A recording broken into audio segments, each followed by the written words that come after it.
የመስኖ ግድብ ፕሮጀክቶች በተያዘላቸው ጊዜ በጥራት ተገንብተው አገልግሎት እንዲሰጡ ባለድርሻ አካላት ተቀናጅተው ሊሰሩ እንደሚገባ የምስራቅ ጎጃም ዞን አስተዳደር አሳሰበ።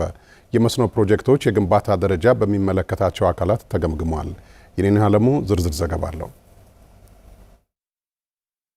በምስራቅ ጎጃም ዞን የአርሶ አደሮችን ሕይወት የሚለውጡና ለሀገር ኢኮኖሚ ፋይዳ ያላቸው የመስኖ ፕሮጀክቶች በግንባታ ላይ ይገኛሉ። የምስራቅ ጎጃም ዞን መስኖና ቆላማ አካባቢዎች ልማት መምሪያ ኃላፊ ጥላሁን ንጋቱም ከ11 ሺህ በላይ የህብረተሰብ ክፍሎችን ተጠቃሚ የሚያደርጉ የመስኖ ፕሮጀክቶች እየተገነቡ ነው ብለዋል። ፕሮጀክቶቹ ከ6 ሺህ ሄክታር በላይ መሬት እንደሚያለሙም ገልጸዋል። የመስኖ ፕሮጀክቶቹ በተለያዩ ምክንያቶች ግንባታቸው በመዘግየቱ ህብረተሰቡን ተጠቃሚ ማድረግ አልቻሉም ብለዋል። ህብረተሰቡና ባለድርሻ አካላት ለመስኖ ፕሮጀክቶች ግንባታ መጠናቀቅ ተባባሪ ሊሆኑ እንደሚገባም አመላክተዋል። ከተዳፈነ የፕሮጀክት አፈጻጸም ትንሽ ጎላ በሚል እና ተስፋ በሚሰጥ ሁኔታ ውስጥ እንድንደርስ ማድረግ በመቻላቸው ማመስገን እፈልጋለሁ።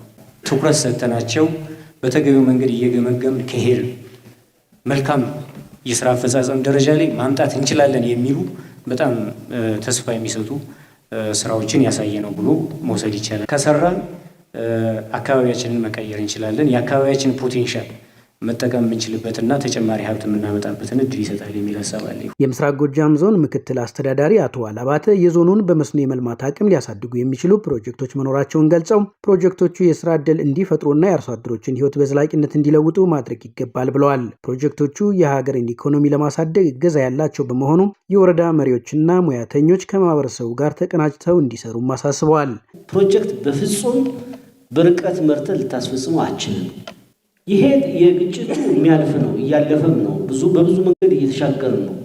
ድህነት ግን የማይቀር ጉዳይ ነው ማለት አሁን መስራት ካልቻል ፈተናዎቹ በጣም ባደገ መንገድ ኮምፕሊኬትድ ወደሆነ ነገር ህዝባችን እየገባ ነው መሄዱ አይቀርም። ከሌላው አካባቢ ተነጥለ ስትቀር የተመደበልን ሀብት በተገቢ መንገድ መጠቀም ካልቻልክ ሂዶ ህዝብን ድህነት ውስጥ የሚያስገባ ጉዳይ ነው። ይሄ ደግሞ ለነገ ለምንሰራው እንደ ህዝብም እንደ ማህበረሰብም ቆመን ለመሄድ ፈተና ነው የሚሆነው።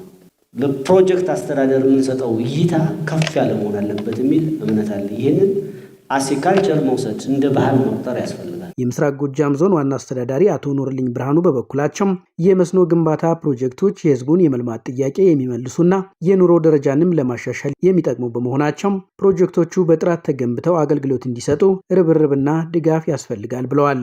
6268 ሄክታር ሊያለማ የሚችል ፕሮጀክት ነው በዞናችን ያለው። ይሄ ፕሮጀክት ደግሞ የያዘው ገንዘብ መጠን ምናልባትም እንደ ዞን አጠቃላይ ያሉ ከተባሉ ፕሮጀክቶች ከሚሸፍኑት የገንዘብ መጠን አኳያ በጣም ትልቅ ድርሻ አለው።